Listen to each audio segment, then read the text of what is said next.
दुर्व्यसन है, वो दुर्व्यसनों का त्याग करें, पति भी और पत्नी भी। एक दुर्व्यसन कोई भी अपनी इच्छा शक्ति के अनुसार, जो आपकी इच्छा है कि मैं इतना बड़ा दुर्व्यसन मेरे अंदर है जिससे मेरा परिवार दुखी है, मेरे बच्चे दुखी रहते हैं, समाज मेरा दुखी रहता है, इस मैं दुर्व्यसन का त्याग करूं और मैं मेरे परिवार की प्रसन्नता के लिए गुरु की साक्षी में, इष्ट मित्रों की साक्षी में, एक देवता की साक्षी में संकल्प करता हूँ। ये जो आप दुर्व्यसन का त्याग है गुरु जी की सबसे बड़ी भेंट होगी। इस भेंट को आप अपनी पत्नी को बता दें कि आज के बाद मैं ये दुर्व्यसन का त्याग करता हूँ। अपनी पत्नी को बता दीजिए सत्यता से, क्योंकि ऐसा अवसर आपको मिलेगा नहीं। गुरुदेव इसके साक्षी, गुरुदेव ने आपसे आगे चल करके अपनी भेंट मांगी है। जो भी चाहता है कि मैं मेरी यज्ञ का पूरा फल प्राप्त करूं तो गुरु को भेंट अवश्य देनी है। इसी के साथ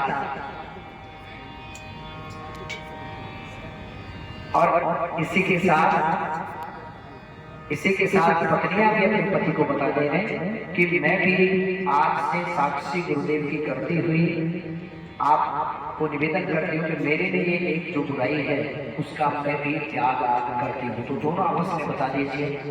अब दक्षिणा जिसको देनी है वो देने, बाध्यता नहीं है। गुरुदेव का आदेश यह है कि जबरदस्ती नहीं करनी है।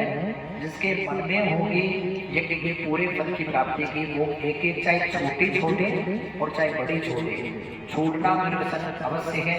चाहे वो नशा हो किसी प्रकार का, गुस्सा हो किसी प्रकार का, अब शब्द बोलना हो किसी प्रकार के, क्रोध करना हो किसी प्रकार का, या जिस प्रकार से समाज हमें ये दृष्टि से देखता हो ऐसा दुर्व्यसन अवश्य छोड़ देवे। और इस जंतु एक साथ इसी के साथ में एक संकल्प वृक्ष रोपण का है। 3 संकल्प गुरुजी ने निभाए हैं। पहला संकल्प दुर्व्यसन का, दूसरा संकल्प वृक्ष, आपको जो पीपल के वृक्ष दिए गए हैं, ये पीपल के वृक्ष अत्यंत उत्तम है। आप तो सब ढेर हुए जानते हैं कि पीपल इतना पवित्र है कि हमारे ऋषियों ने ऐसे ही वृक्षों को भी चुना है। स्वयं गीता में भगवान कृष्ण कहते हैं कि वृक्षों में मैं अस्वस्थ हूँ, अर्थात मैं वृक्ष में कोई वृक्ष हूँ तो पीपल हूँ। और वैज्ञानिक कहते हैं कि ये वृक्ष दिन में भी ऑक्सीजन देता है और रात्रि में भी ऑक्सीजन।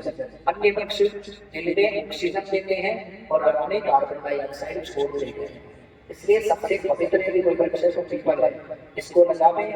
और आज कोरोना के समय जब ऑक्सीजन की कमी आई तब हमें पता चला कि हमारी बॉडी में ऑक्सीजन कितनी कम होती जा रही है, प्रदूषण कितना बढ़ता जा रहा है। तो गुरुदेव ने 2008 से अभियान चला है पर्यावरण शुद्धि का, और तब से लेकर के आज तक प्रत्येक व्यक्ति में गुरुदेव पीपल के वृक्ष दे रहे हैं। आप सबको लगाना है और आप स्वयं के हाथ से, आप स्वयं लेने के बाद में, बिमारी के बाद लेकर जब भी समय मिले परसों अपने हाथों से इसका रोपण करेंगे। इसके चारों ओर सुरक्षा की व्यवस्था करेंगे और 12 महीने तक इसकी सेवा करेंगे। ये दूसरा संकल्प है। तीसरा संकल्प है कि एक जो तो उसका पुण्य 10वां हिस्सा उसके खाते जिसने भी दुर्व्यसन की भेंट की है वो आप कर लीजिए। कई इसका मतलब कईयों ने नहीं किया, कई हाथ खड़े नहीं करने का, इसका मतलब गुरुदेव को पहले से किया। मास्टर साहब ने कहा कि मास्टर जी का तो कहने को नहीं, मास्टर जी तो बड़े आनंद से नाचते